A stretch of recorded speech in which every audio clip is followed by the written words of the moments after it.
say this. Once a text began to circulate, whether sanctioned by the author or released without their consent, practically speaking, a text became finished at this point. Authorized changes were noted by the ancients in the opening remarks of a newly released edition, and readers notify the community when corruptions and plagiarizing occurred.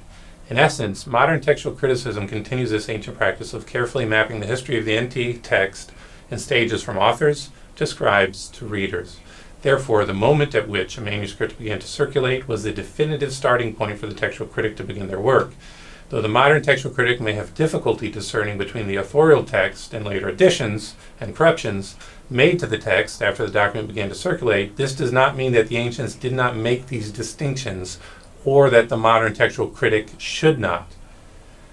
And then if you go on, you say, the circumstances surrounding the circulation of Galen's medical notes, commentaries, and informal speech transcriptions tell a similar story. Once his writings began to circulate beyond his circle, he had no say over the manner in which they would be used or the quality of the text being copied. Galen's circle of friends and students recognized that these additions and corruptions were not by the hand of Galen, clearly distinguishing between the authored text and the additional text. This challenges Larsson's claim, that's Larsson with an E, not Larson Paul Larsson.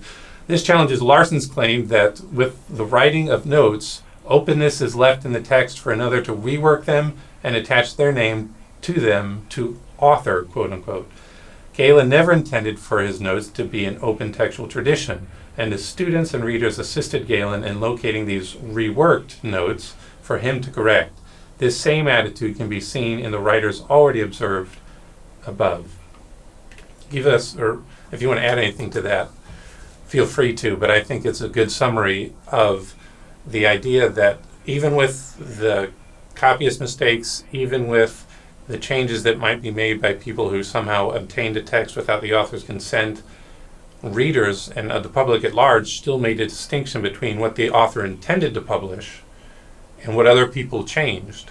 And they worked towards the restoration of changed texts to what the author intended to publish. Yes, and this goes back to what we were just talking about the text being forever a monument to the glory of the author. So that kind of attitude wouldn't work if what Pliny is saying, that a finished work is a forever a monument, if culturally it was okay to just change it however you wanted, and then that wouldn't be a monument. It would just be up for grabs for anybody. Yeah. So what does it then mean for the comments that I gave earlier in regards to the New Testament manuscripts? When you look at the different doctrinal statements, what Hodge says, what Warfield says, what the Chicago Statement on Inerrancy says, what the Statement of Faith of the what the Statement of Faith of the Evangelical Theological Society says, are those people out of date or being anachronistic in their insistence on an autograph? Are they actually asserting what first century readers and the public would have themselves thought, that there was an autograph? What is the significance of this evidence for the idea that there was an autograph and the idea that that autograph was inspired?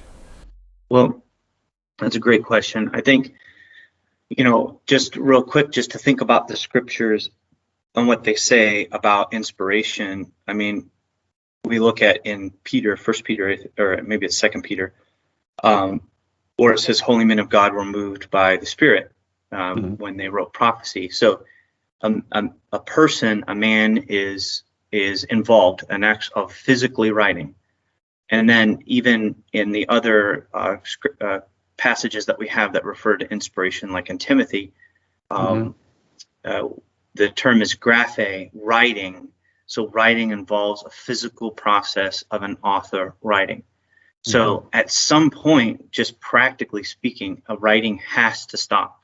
If it's coming from an author, in this case, and what the scriptures say, it comes from appointed prophetic people, either apostles or prophets, or somebody that God has designated as the person that's going to write down his words.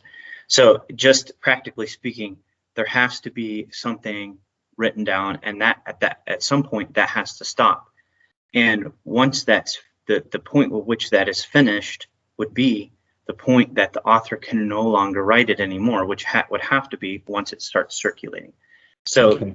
just in the nature of the theology, we have some physical action, and then at some point it stops. And then the author or the prophet or apostle would then not have necessarily, would lose control over writing, so that inspiration moment would have to stop. So when we use the term that God inspired the autographs, we would have to be pointing to that moment where the writing event, the inspiration event is finished. So if that's what we mean by God inspired the autographs, then it's an accurate term and it's not anachronistic. The problem is that the term autograph gets a little bit muddied, because it's a term that can mean a lot of different things.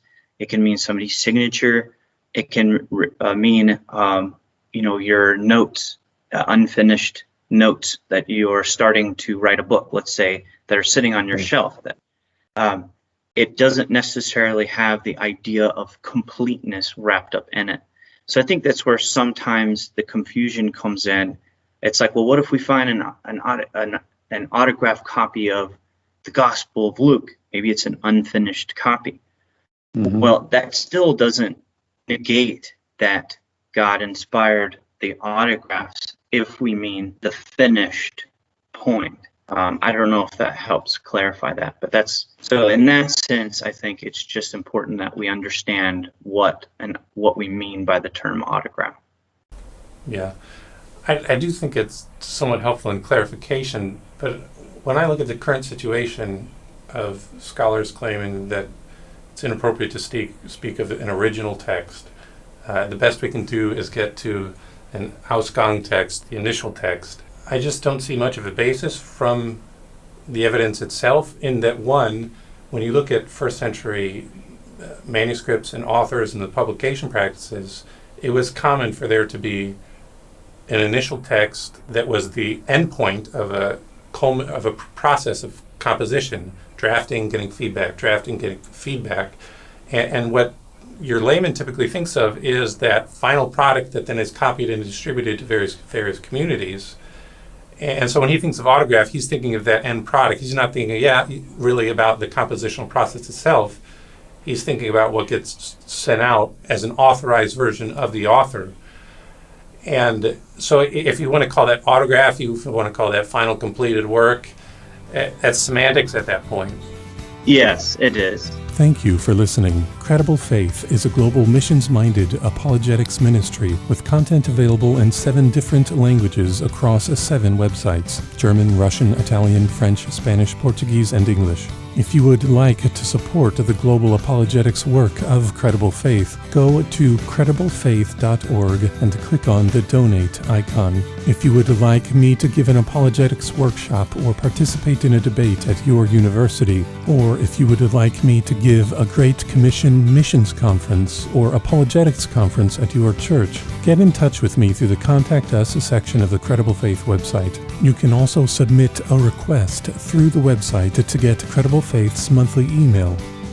If you are a native speaker of Russian, German, Italian, French, Spanish, or Portuguese, and if you notice that an essay from the English website is not available on the Credible Faith website for your language, feel free to get in touch with me about translating the essay, and I would read through your translated material for quality control and the desire to see content from the essay made available in your language. Thank you for listening, and have a great night.